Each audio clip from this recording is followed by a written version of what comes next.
Fantasy Football Hub are offering viewers of FPL Today 25% off Fantasy Football Hub membership. The Fantasy Football Hub offers exclusive articles, Opta stats like those used on FPL Today, and a comprehensive fixture tracker. So to get your Hub membership and save 25%, use the code TODAY25 at checkout or use the link in the description before the 12th of September. What's up guys, and welcome to FPL Today. On today's video we look at my updated draft to see how my thoughts have changed regarding the Fantasy Premier League season. We'll discuss prices, placeholders and plans going into the FPL 2020-21 season and the strategy I'm looking at to navigate the blanks in game week 1 but still cover the Manchester United and Manchester City sides. So let's go. Starting off with the goalkeepers and defence, we have gone back to Matt Ryan in goal, Brighton Hove Albion's keeper at 4.5 million. Last draft you saw us on had Alex McCarthy from Southampton in goal, but Southampton had to go and tweet out that potentially Fraser Foster could be back, and changes in my defence meant I wanted to cover the goalkeeper slot with a different player. Ryan just feels comfortable to me, but Aaron Ramsdale has definitely got my consideration now, having made his move to Sheffield United. This draft does leave me with 0.5 million in the bank at the moment to help me navigate my strategy during the early game weeks and catch any price rises that may cause me to miss out on some players, but there is always the chance that I do upgrade my goalkeeper to Ramsdale, but right now it's on Matt Ryan. Of course Trent Alexander-Arnold is still in the side, but I have flirted with the idea of adding Andrew Robertson to the team. Van Dijk has also been considered because I have been thinking the unthinkable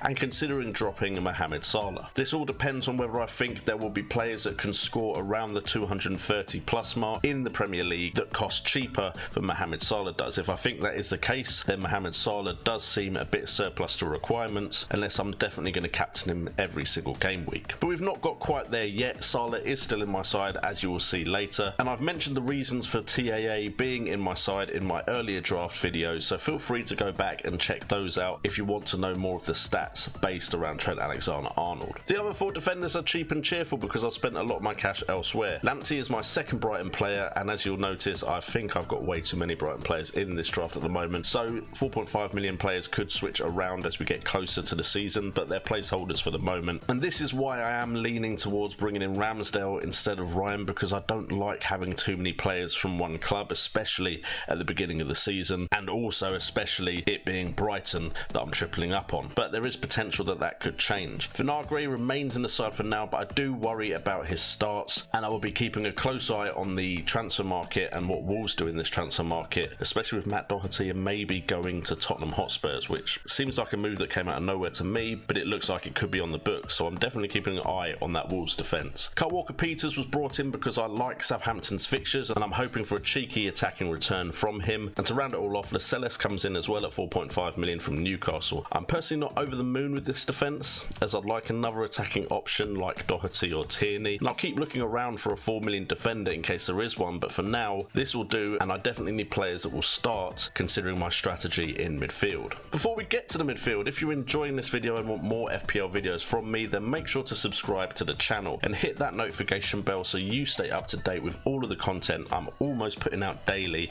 on this channel. Also, if this video does help you out, make sure to hit that like button. It really does help me with the YouTube algorithm, and comment in the comments down below what your formation currently is for your FPL side. Moving on to the midfield, and it's a 3-man midfield for game week 1, which I know doesn't seem to be the in vogue thing at the moment. Most people going for at least 4 in midfield, and some are even going for 5. We've still got the big hitters of Aubameyang and Salah surviving this rendition of the draft. The fixture's so kind on day 1 for these two, I'm struggling to go without them, and the plan is to do a bit of a JNO roulette instead of a Pep roulette with the midfield. Salah could change to another Manchester United option in game week 2, with Aubameyang changing to a Man City option in game week 3, and then potentially that additional Man United option could change back to Salah in game week 4, depending on if Salah and Liverpool or the Man United options are firing on all cylinders early on in the season. This will mean my transfers are committed, which isn't ideal to these moves, and I might have to take -4s if I need to make moves elsewhere as well. But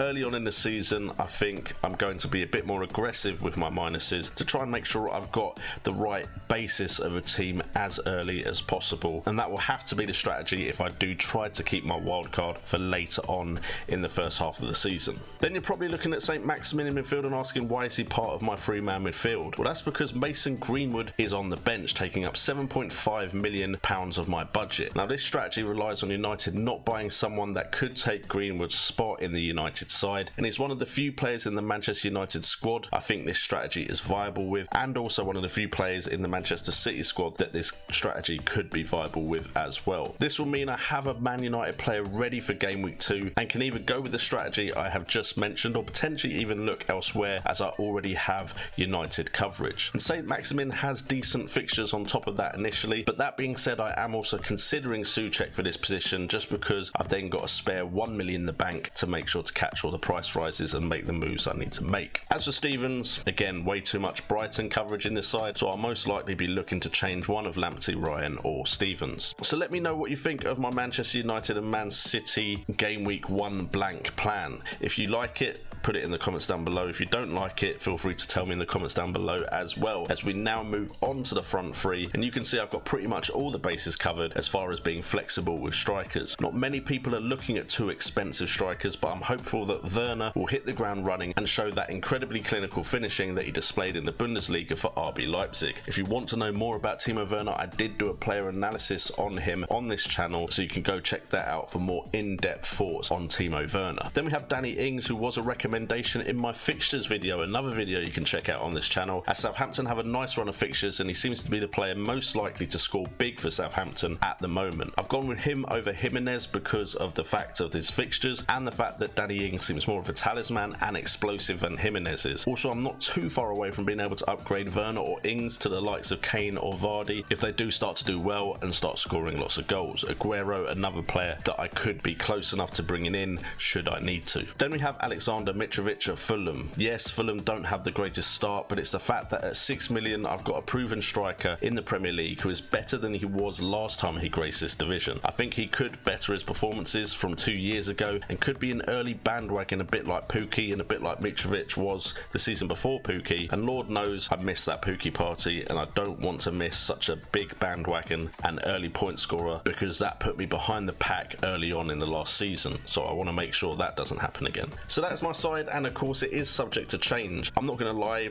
there's so many transfers going on right now, teams are changing, strategies will change, but this is the weekly update for my team, so you guys know my thoughts and the way I'm thinking going into game week 1 on September the 12th. And of course, as always, before we sign off on this video, we have the hashtag EOV Question of the Day. If you don't know what that is, you've not been watching till the end of my videos, have you? But the EOV Question of the Day comes from Bruhmoments, and he asks, should we have any United or City players on our bench for game week 1 so we can avoid a points deduction or wildcard for game week 2? And as you can see, I've kind of already answered with my draft, as I do have a Man United option in my starting squad and he's sitting on the bench for game week 1 at the moment. Now the reason I've done that is because I think Mason Greenwood is a good option and he covers that Man United base, and I really don't want to use the wildcard too early because I want more data to make my decisions, because I had a very good middle period of FPL last season and that was based off of stats and decisions, having watched plenty of Match of the Day. So I don't want to use it too early and wildcard into a side that 2 or 3 weeks later I end up not liking. So because I'm not going to be using my wildcard, and I think a lot of people will be, I want to make sure I have a Man United option ready so I can already start thinking about which Man City option to bring in if I'm only going to cover that side with 1 player. If I'm going to cover that side with 2 players, I already have 1 player in as well. So I think it is worth considering that as a move if that is what you feel the most comfortable with. But some people feel more comfortable with going with a wild card so they can attack the first 1, 2, 3 game weeks, whatever their plan is. But I would say the most important thing is to have a plan. Maybe not necessarily stick to it religiously, but have a plan of attack so you don't suddenly make a wrong decision late into the day before the September the 12th deadline. And guys, that's it for the video, so thank you for watching. Hope this video has in some way helped or entertained you. If this has, show some love with hitting that subscribe button and that like button, and get involved in the comments down below. I've been JNO, this has been FPL Today, and remember, it's all about the game.